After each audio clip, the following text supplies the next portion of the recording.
Hello friends, welcome back to vaccine series of Prarthana classes. जैसा कि मैंने पिछले वीडियो में बोला था कि हम लोग 12th का सिलेबस शुरू करने वाले हैं, तो हम लोगों ने इस सीरीज का नाम दिया है वैक्सीन सीरीज। ये तो आपको समझ में आ ही गया होगा कि क्यों ऐसा हम लोगों ने ऐसा नाम दिया है।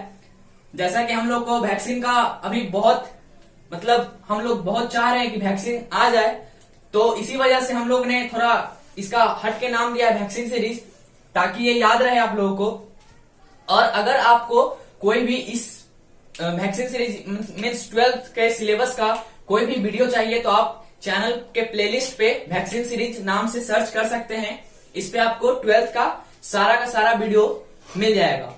हम लोग हर एक चैप्टर को इंडिविजुअली शुरू करने वाले हैं और हर एक चैप्टर का नेक्स्ट पार्ट आता रहेगा।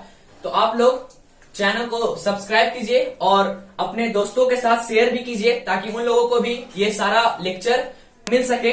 जैसा कि पिछले वीडियो में बताया था पूरा सिलेबस, तो आप लोग अगर सिलेबस फिर से जानना चाहते हैं तो नीचे डिस्क्रिप्शन में उसका लिंक दिया हुआ है। आप लोग एक बार सिलेबस देख लें और उसे याद कर लें, वो याद रहना ही चाहिए। तो चलिए शुरू करते हैं आज का चैप्टर, जो है सेकंड यूनिट का फर्स्ट लेसन।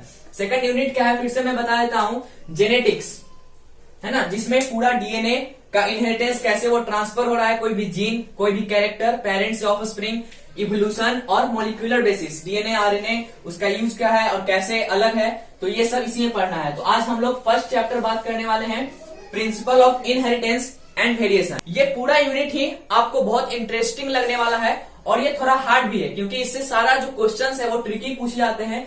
ये सारे के सारे क्वेश्चंस एनसीईआरटी के रहते हैं, पर ये जो फर्स्ट लेसन है इससे जो क्वेश्चन है वो थोड़ा न्यूमेरिकली रहता है और थ्योरेटिकल भी रहेगा, पर हल्का न्यूमेरिकल टाइप रहता है, तो ये ट्रिकी हो जाता है थोड़ा। ये यूनिट पूरा का पूरा काफी इंटरेस्टिंग है, और क्योंकि ये पूरा ह्यूमन बेस्ड है, क्योंकि हम लोग पे ही बेस्ड है कि कैसे कैरेक्टर ट्रांसफर हो रहा है, कैसे कोई जीन पेरेंट्स से ऑफस्प्रिंग में जा रहा है, प्रोजेनी में जा रहा है, तो ये काफी इंटरेस्टिंग है। और इससे जो क्वेश्चन है वो ट्रिकी पूछे जाते हैं, जिसमें आप आसानी से फंस सकते हैं, आपको पता होते हुए भी आप गलत कर सकते हैं। तो इस पे काफी अच्छे से ध्यान देना है, और मैंने इसीलिए इसको पहले शुरू किया है। तो हम लोग फर्स्ट लेसन पढ़ेंगे, और ये जो इवोल्यूशन है ये जूलॉजी का पार्ट है, मेनली जूलॉजी में पढ़ाया जाएगा आपको कोचिंग या स्कूल में, तो इसको मैं बाद में शुरू करूंगा। फर्स्ट पहले इस पे और इस पे फोकस करते हैं। तो चलिए शुरू करते हैं। पहले इस लेसन में आपको कुछ बेसिक टर्म्स के बारे में पता होना चाहिए, जो आगे काम देगा, जो आगे बार बार यूज होगा, कंसेप्ट समझने में काम देगा।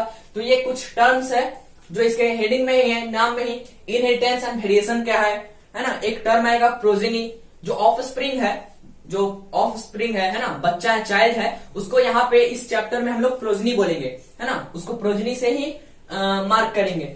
तो कुछ टर्म्स है जिसके बारे में हम जानते हैं। फर्स्ट है genetics. What do you mean by genetics? Genetics है क्या? जेनेटिक्स एक बायोलॉजी का ब्रांच है, जिसमें हम इस इनहेरिटेंस की वो कैसे ट्रांसफर हो रहा है कोई भी कैरेक्टर, है ना, हेरिडिटी के बारे में, कि वो पेरेंट्स से कैसे अपने ऑफस्प्रिंग में, उससे फिर उसमें कैसे जा रहा है, कोई भी कैरेक्टर कैसे ट्रांसफर हो रहा है। तो इस ब्रांच को हम लोग ही कहते हैं जेनेटिक्स। इस ब्रांच में ही मीन्स जेनेटिक्स में ही इस सारे चीज को पढ़ते हैं, कि कैसे वो ट्रांसफर हो रहा है और कैसे वेरिएशन आ रहा है, कि मीन्स वो अगर गोरा है और कोई उसका काला हो गया बच्चा लोग, तो वो कैसे ट्रांसफर हुआ है, वो कैसे चेंज आया है, तो वो सारा हम लोग किसमें पढ़ेंगे? जेनेटिक्स में पढ़ेंगे। ये टर्म जो है जेनेटिक्स, ये दिया गया है विलियम बैसन के द्वारा, है ना। ये जो टर्म है वो किसके द्वारा दिया गया है? विलियम बैसन, जिनको कहते हैं फादर ऑफ मॉडर्न जेनेटिक्स, है ना। जो मॉडर्न जेनेटिक्स है उसके फादर अगर पूछा जाए आप लोग से तो वो विलियम बैसन है, और अगर सिर्फ जेनेटिक्स पूछा जाए तो वो है जॉर्ज मेंडल, जो जिनका लॉ है ना। 2-3 लॉ है हम लोग पढ़ेंगे इसी चैप्टर में, जो बहुत इंपॉर्टेंट है, बोर्ड्स में भी पूछे जाते हैं उससे क्वेश्चन, और उसी पे न्यूमेरिकल टाइप के क्वेश्चंस इस नीट में भी पूछे जाते हैं। तो यही है कि विलियम बैसन जो है फादर ऑफ मॉडर्न जेनेटिक्स है, और अगर जेनेटिक्स पूछा जाए तो वो है जॉर्ज मेंडल। ये कुछ और भी टर्म्स दिए थे, जैसे कि एलील्स, होमोजाइगस, हेट्रोजाइगस, है ना। तो ये सब टर्म भी विलियम बैसन का दिया हुआ है। सेकंड हम लोग बात करेंगे इनहेरिटेंस एंड वेरिएशन।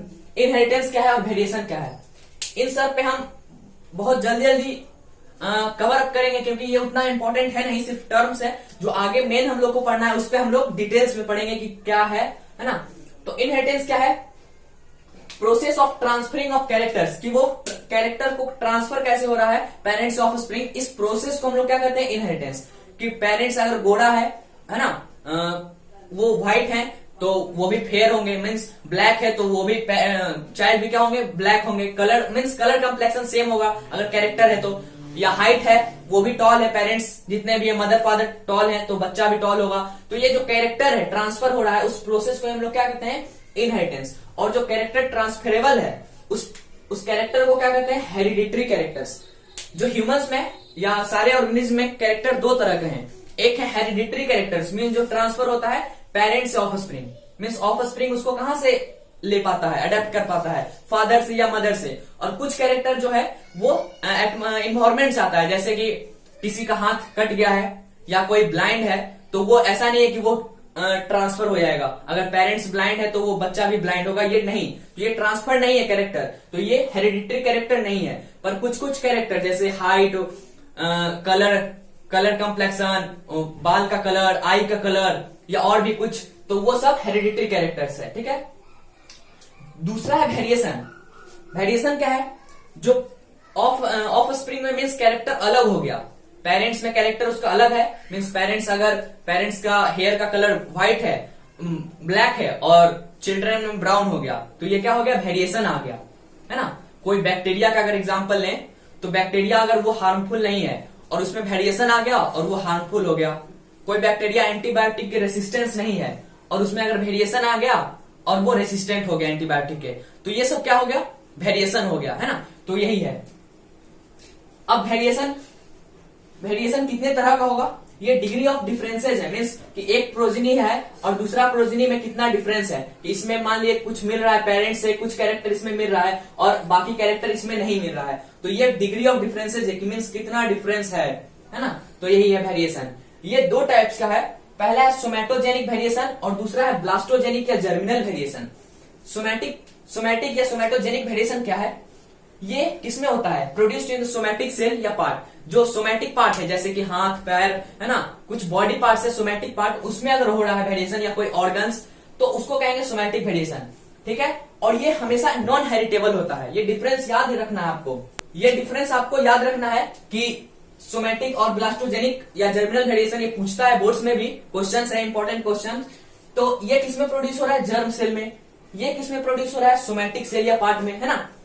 ये ऑलवेज हेरिटेबल है, ये हमेशा पेरेंट से ऑफ स्प्रिंग में ट्रांसफर होगा, पर ये क्या है ये non heritable, always non heritable है ना। अभी मैंने एग्जांपल बताया कि अगर कोई पैरालाइज्ड है तो वो ट्रांसफर नहीं होगा, कोई ब्लाइंड है तो वो ट्रांसफर नहीं होगा, या कुछ और मिसिंग है तो वो उसमें ट्रांसफर नहीं होगा, तो ये नॉन हेरिटेबल है। और ये टेम्पररी है, मीन्स पेरेंट्स तक रहेगा, अगर पेरेंट्स मीन्स वो मर गए तो उससे खत्म हो जाएगा, ये नहीं कि फिर ऑफ स्प्रिंग में ट्रांसफर है, तो ये टेम्पररी है। पर ये क्या है परमानेंट है, ये हमेशा ट्रांसफर होते रहेगा, नेक्स्ट जनरेशन से नेक्स्ट जनरेशन, है ना, एक जनरेशन से सेकंड जनरेशन में ट्रांसफर होते रहेगा। इसी को हम लोग कहते हैं ट्रू वेरिएशन। जो ब्लास्टोजेनिक या जर्म सेल वेरिएशन है इसको हम लोग क्या कहते हैं ट्रू वेरिएशन। क्यों इसको ट्रू वेरिएशन कहते हैं, क्योंकि ये हमेशा दिख रहा है हम लोग को और ये इवोल्यूशन में मदद कर रहा है। जो इवोल्यूशन है मीन्स कैसे चेंज आ रहा है धीरे धीरे, एक ऑर्गेनिज्म में कैसे धीरे धीरे चेंज आ रहा है, तो ये इवोल्यूशन में मदद कर रहा है, इसलिए इसको हम लोग कहते हैं ट्रू वेरिएशन। ठीक है। और ये होता कैसे है सोमैटोजेनिक वेरिएशन, इन्वायरमेंटल फैक्टर से, है ना। जो इन्वायरमेंट में फैक्टर है उसके वजह से अगर कुछ चेंज आ गया है बॉडी पार्ट्स में या किसी सोमैटिक पार्ट में तो उस, है ना, तो ये पहला फैक्टर है इन्वायरमेंटल फैक्टर। दूसरा है use and disuse. Use and disuse means कि किसी चीज का हम लोग लगातार यूज कर रहे हैं तो वो बॉडी में रहेगा, और किसी चीज का अगर यूज नहीं कर रहे हैं तो वो धीरे धीरे क्या होते जाएगा इवॉल्व होते होते खत्म हो जाएगा। जैसे कि अपेंडिक्स, हम लोग का अपेंडिक्स का यूज हम लोग में नहीं था तो वो धीरे धीरे क्या हो गया रूडिमेंट्री हो गया, खत्म हो गया, है ना। तो वो इसका एग्जांपल है और इसी को हम लोग ट्रू वेरिएशन कहते हैं। ट्रू वेरिएशन मीन्स इसलिए कहते हैं because it helps in evolution, है ना। ये इवोल्यूशन में मदद करता है कि किसी भी ऑर्गेनिज्म को धीरे धीरे चेंज करने में, इन्वायरमेंट में उसको एडजस्ट करने में मदद करता है, इसलिए this is called true variation. और ये खुद दो टाइप्स के हैं बटे हुए, फर्स्ट है कंटिन्यूअस वेरिएशन और सेकंड है डिसकंटिन्यूअस वेरिएशन। कंटिन्यूअस मीन्स क्या है कि वो धीरे धीरे चेंज होगा, मीन्स कोई भी चीज पेरेंट्स में है और उसको अगर और कोई चेंज लाना है तो वो पहले थोड़ा सा चेंज होगा, फिर थोड़ा होगा, फिर थोड़ा होगा और लास्ट में वो अपीयर होगा, है ना। मीन्स वो कई जनरेशन तक जाएगा और डिसकंटिन्यूअस में क्या है कि वो पेरेंट्स में नहीं है और ऑफ स्प्रिंग में डायरेक्ट अपीयर हो गया। एग्जाम्पल के तौर पे मैं बता रहा हूं कि कंटिन्यूअस वेरिएशन में क्या है, कलर, साइज, शेप या number of grains. Number of grains means कि जैसे व्हीट, राइस में किसी में पेरेंट्स में 100 है, 100 ग्रेन है और धीरे धीरे वो चेंज हुआ तो किसी में 105 हुआ, 110 हुआ, फिर 120 ग्रेन हुआ और धीरे धीरे वो लास्टली जाके कितना हो गया, एक पेड़ में, एक प्लांट में 200 ग्रेन्स आ गए। तो ये हुआ कंटिन्यूअस चेंज में स्लोली स्लोली ये चेंज हो रहा है। और डिसकंटिन्यूअस का एग्जांपल है पॉलीडक्टाइली, कि 5 फिंगर से अगर ज्यादा है किसी के पास फिंगर या है ना, तो उसको कहते हैं पॉलीडक्टाइली। तो ये डिसकंटिन्यूअस है कि मीन्स पेरेंट्स में 5 फिंगर हैं सारे लिम्स में, पर वो डायरेक्ट ऑफ स्प्रिंग में क्या हो गया, 6 हो गया, ये 7 हो गया। तो ये डिसकंटिन्यूअस है, मीन्स डायरेक्ट चेंज आ गया है ना, एकदम से चेंज हो गया। या दूसरा एग्जांपल है हॉर्नलेस कैटल्स, पेरेंट्स में हॉर्न्स है और कैटल्स में वो डायरेक्ट डिसअपियर हो गया। या पेरेंट्स में हॉर्न्स नहीं है और डायरेक्ट ऑफ स्प्रिंग में अपीयर हो गया, है ना, तो ये एकदम से नेक्स्ट जनरेशन में ही शो ऑफ हो रहा है। तो इसको कहते हैं डिसकंटिन्यूअस वेरिएशन। हम लोग अब बात करने वाले हैं ब्रांचेज ऑफ जेनेटिक्स के बारे में, कि कौन कौन से ब्रांच है जेनेटिक्स के। फर्स्ट जो ब्रांच है वो है साइटोजेनेटिक्स। इसमें क्या है, ये कलेक्टिव स्टडी है साइटोलॉजी का, मीन्स कि जो सेल है, सेल में क्या क्या है और वो उसमें क्या डीएनए है और वो कैसे ट्रांसफर होता है, तो वो उसमें हम लोग किसमें पढ़ते हैं, साइटोजेनेटिक्स में, है ना। Collective study of cytology and genetics, पूरा सेल का स्ट्रक्चर और उसमें जो जेनेटिक्स है वाला जो पार्ट है, मीन्स जीन कैसे ट्रांसफर हो रहा है, जीन किस पे मौजूद है, तो वो है। और ये टर्म कौन दिया था, म्यूलर जो है वो टर्म दिए थे साइटोजेनेटिक्स। इनको फादर ऑफ एक्टिनोबायोलॉजी भी कहा जाता है। तो अब एक्टिनोबायोलॉजी क्या है, एक्टिनोबायोलॉजी वो स्टडी है जिसपे हम लोग रेडिएशन, है ना, रेडिएशन का इफेक्ट पढ़ते हैं लिविंग ऑर्गेनिज्म पे, कि लिविंग ऑर्गेनिज्म पे हम लोग अगर एक्सरे दें या कोई और रेडिएशन दें तो उस पे कैसा इफेक्ट होगा, उसके जीन में कैसा चेंज आएगा और जीन में चेंज आने की वजह से कैरेक्टर में क्या चेंज आएगा, तो वो हम लोग एक्टिनोबायोलॉजी के ब्रांच में पढ़ते हैं। और ये किया फर्स्ट किस पे किया गया था, ड्रोसोफिला एक इंसेक्ट है जिसको हम लोग कहते हैं फ्रूट फ्लाई, है ना, फ्रूट पे जो मक्खी छोटा छोटा जो उड़ते रहता है उसी को हम लोग कहते हैं ड्रोसोफिला, फ्रूट फ्लाई। तो ये सबसे इंपॉर्टेंट है। सारा रिसर्च जो किया गया है, बहुत सारा रिसर्च रेडिएशन वाला या और भी कोई, वो सारा इस पे किया गया है, ड्रोसोफिला मेलानोगास्टर पे। और ये आगे हम लोग को पढ़ना है कि इसी पे ज्यादा रिसर्च क्यों होता है, क्योंकि ये कुछ इजी है, ये जल्दी रिप्रोड्यूस करते हैं, इसका जो ऑफ स्प्रिंग है, जो पीरियड है रिप्रोडक्शन का वो बहुत कम है, तो इसलिए ज्यादा रिसर्च इसी पे होता है। तो ये हम लोग आगे बात करेंगे। सेकंड है मॉडर्न जेनेटिक्स, है ना, जिसमें क्या हम लोग पढ़ते हैं, मॉलिक्यूलर लेवल पे पढ़ते हैं, डीएनए लेवल पे।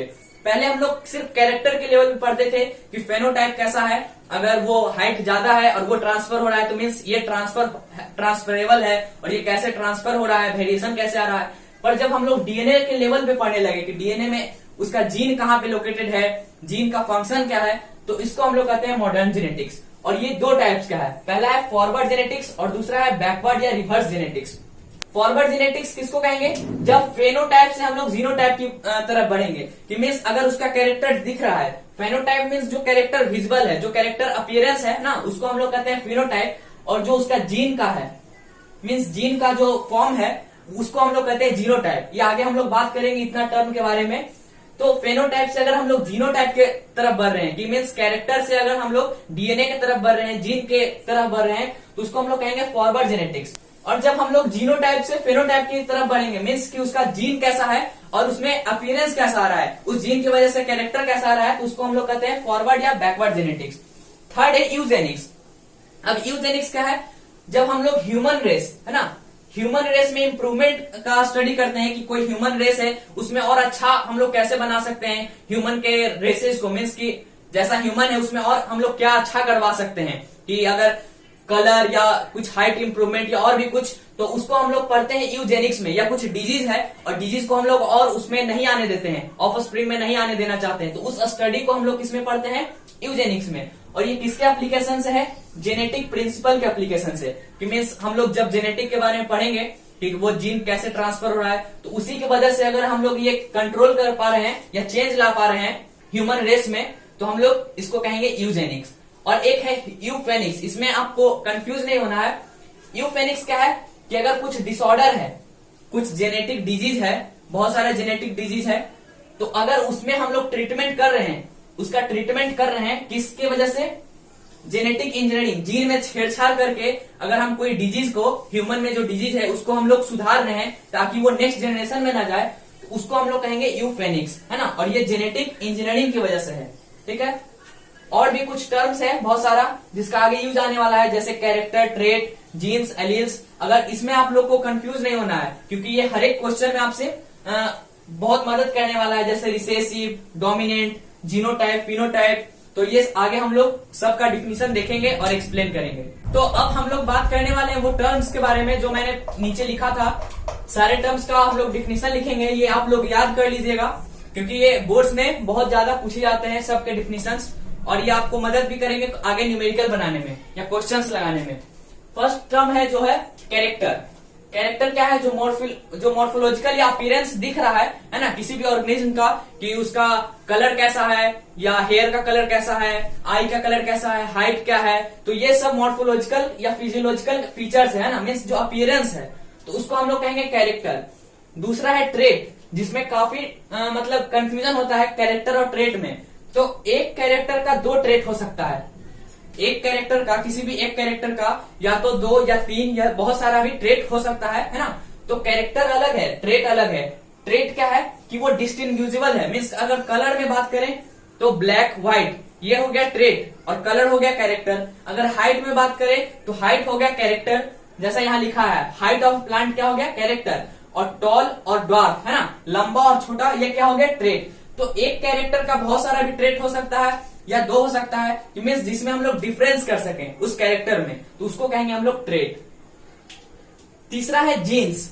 जीन्स क्या है, जीन इज ए हेरिडिटरी, है ना, यूनिट ऑफ हेरिडिटी, जो ट्रांसफर होता है पेरेंट्स ऑफ स्प्रिंग, तो वही जो चीज ट्रांसफर हो रहा है वो क्या ट्रांसफर हो रहा है, जीन्स, जिसकी वजह से कोई भी कैरेक्टर या ट्रेट अपीयर हो रहा है ऑफ स्प्रिंग में। और ये जेनेटिक मटेरियल डीएनए का, ये डीएनए पे मौजूद रहता है, डीएनए पे, है ना, लाई करता है, तो उसी को कहते हैं genes, genetic material responsible for particular character. हर एक कैरेक्टर के लिए अलग अलग जीन होगा पूरे डीएनए पे, और वैसा बहुत सारा जीन है, आगे हम लोग बताएंगे कि कितना जीन होता है ह्यूमंस में और कितना डीएनए का लेंथ है, ये सब हम लोग आगे बात करेंगे। ये जो टर्म है ये किसके द्वारा दिया गया था, जॉनसन के द्वारा। Genes term is given by Johnson. पर जो मेंडल थे, जो पहले के जमाना में मेंडल जो सबसे पहला एक्सपेरिमेंट किए थे पी प्लांट पे, तो वो जीन नहीं यूज किए थे, वो टर्म उनको नहीं पता था, वो टर्म अपना क्या टर्म दिए थे। तो नेक्स्ट हम लोग बात करेंगे एलील के बारे में। एलील क्या है, जीन्स, है ना, जीन्स हम लोग बताएं, मैंने बताया जीन्स। तो एलील है अल्टरनेटिव फॉर्म, एक जीन का अलग अलग फॉर्म हो सकता है। जैसे अगर कैरेक्टर है कोई टॉल, तो इसमें दो ट्रेट हम लोग बताएं, टॉल या ड्वार्फ, तो यही दोनों का दो एलील होगा अलग अलग। टॉल के लिए हम लोग डिनोट करेंगे टी से, तो ड्वार्फ के लिए हम लोग किससे करेंगे, टी से, है ना, स्मॉल टी से। हम लोग अलग अलग नहीं लेते हैं लेटर, क्योंकि उसमें कंफ्यूजन हो सकता है। अगर टॉल को हम लोग हाइट में ले रहे हैं कैरेक्टर, और उसमें अगर टॉलनेस ट्रेट को हम लोग दिखा रहे हैं कैपिटल